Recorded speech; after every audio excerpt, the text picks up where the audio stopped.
Welcome to our channel. Today we how to authenticate HubSpot and Salesforce integration credentials, complete guide step by step clearly. To begin, navigate to your HubSpot account. Log in with your credentials. Once logged in, click on your profile picture in the top right corner. Select Integrations from the drop-down menu. In the Integrations section, find the option for Connected Apps. Look for Salesforce in the list of available integrations. If Salesforce is not connected yet, click on Connect App. You'll be directed to a new screen requesting permissions. Review the permissions and click Allow to proceed. You may be prompted to log into your Salesforce account. Enter your Salesforce credentials and click Login.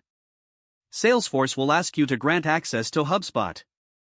Click Allow to authenticate the integration.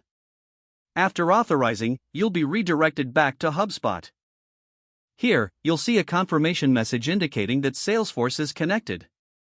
Next, log in to your Salesforce account.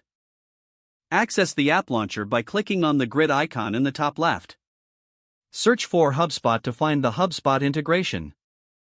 Click on the HubSpot app to open the integration settings. Review the integration settings to ensure they align with your business needs. If adjustments are required, make the necessary changes. Finally, test the integration by sending data between HubSpot and Salesforce. Monitor the results to confirm proper functionality. Once verified, you're all set with your authenticated integration. If the page does not load, refresh the browser or try again in a private or incognito window.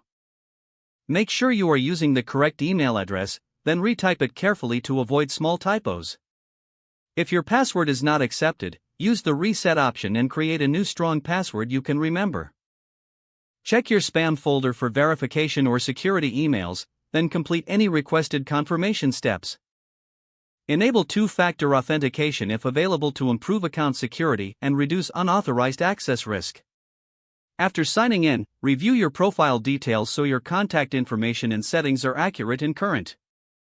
If you see an error message, note it down and try again after restarting your device and internet connection. Don't forget to like this video and subscribe to our channel for more step-by-step tech guides.